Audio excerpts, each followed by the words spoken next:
السلام عليكم ورحمة الله وبركاته. وعليك السلام ورحمة الله وبركاته. kí àwọn bàbá tó wà níjókòó kí Ọlọ́run jẹ́ kí a rí gbogbo àwọn bàbá wa pé. alhamdulillahi wassalatu wassalamu ala rasulillah. láàrin 4 minutes gbogbo tí ń bá lùjà unemployment ni insecurity ni Ọlọ́run bá lè kí ọ láti solve problem wa nínú al-Qur'an. Allah bá tún sọ pé ba'da a'udhu billahi minash shaitani rajim. Inna Allaha la yugayyiru ma bi qawmin hatta yugayyiru ma bi anfusihim. Ọlọ́run ní ò ní yí kankan padà fún ẹ̀dá kankan fi tá a bá tó yí tí ń bẹ lẹ́mìí wa padà. Àwọn kí ni nǹkan tí ó jẹ́ ìròrí tó wà lẹ́mìí wa tẹ́lẹ̀ tá a ti ń bá bọ̀? Kí wá ní ìyípadà tá a fẹ́ ṣe fún un? Tá a bá ti yí padà Ọlọ́run lòun ò ní yí nǹkan kan padà. Àwọn bàbá wa tí wọ́n kọ́kọ́ bá wa sọ̀rọ̀ lórí entrepreneurship wọ́n ní pé certificate ò dowó mọ́ lásìkò tá a wà yìí. Tá a bá mú ẹyọ kan o báwo la ṣe lè yí padà? Advice mi fún gbogbo àwa tá a jẹ́ màmá àti bàbá, ẹ jẹ́ ká bẹ̀rẹ̀ sí ní promote òwò nínú family wa. A bẹ̀rẹ̀ sí ní promote business nínú family wa. A bá lè promote business dáadáa. Níwọ̀n gbà tá a mọ̀ pé gbogbo àwọn tó lówó jù lágbàáyé lónìí ní Ìlọrin, ní Kwara State, ní Nàìjíríà olùṣòwò ni wọ́n. Gẹ́gẹ́ bí àwọn bàbá wa second speaker sì ṣe sọ, wọ́n ní pé ara nǹkan tí ń fa insecurity, poverty wà lára rẹ̀. Àbí bẹ́ẹ̀ kọ́?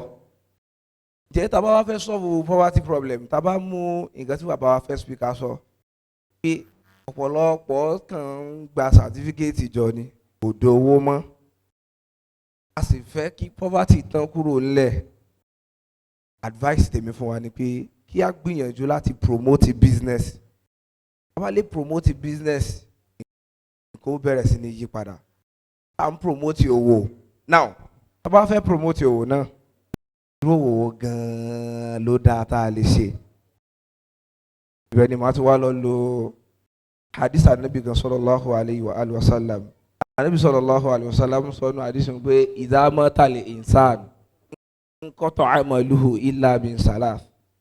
Anabi ní sadaqatun jariyah aw ilmu yantafa'u bihi aw waladu salih yad'u lahu.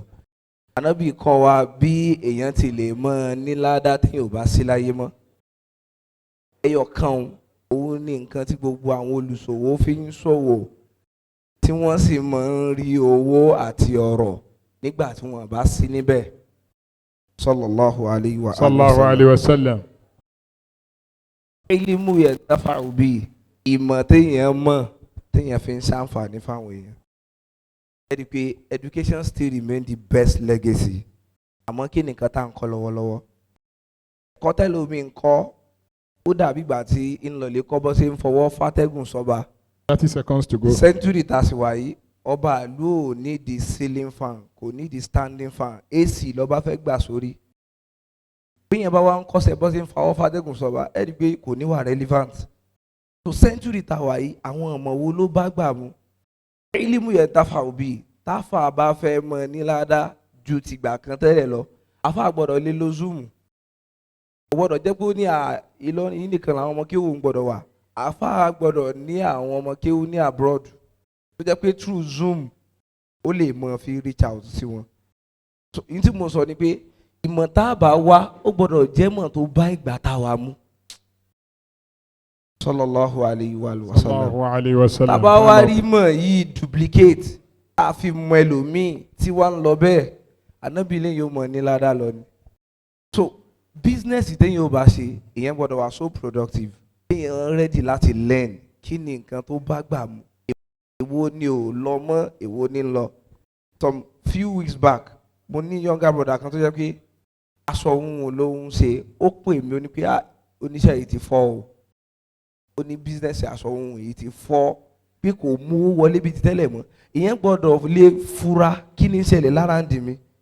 Èyí tí mo ń ṣe yìí báwo mo ṣe lè gbé lọ next level. báwo ni mo ṣe lè technology tó ń gbaṣẹ́ lọ́wọ́ gbogbo àwọn èèyàn yìí ẹ̀rí technology tí ń gbaṣẹ́ lọ́wọ́ àwọn èèyàn yìí báwo ni mo ṣe lè lo technology yẹn láti fi di ọlọ́rọ̀.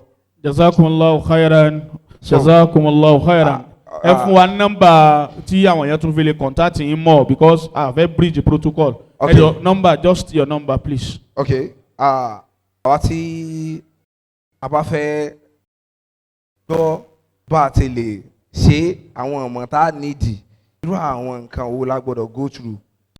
So ẹ máa send Al-Maqam sí nọ́mbà tí mo fẹ́ pè yìí. Àwọn tó bá send Al-Maqam sí nọ́mbà tí mo fẹ́ pè yìí àwọn yìí ò ní àfún ní ìdánilẹ́kọ̀ọ́ ní ọ̀fẹ́.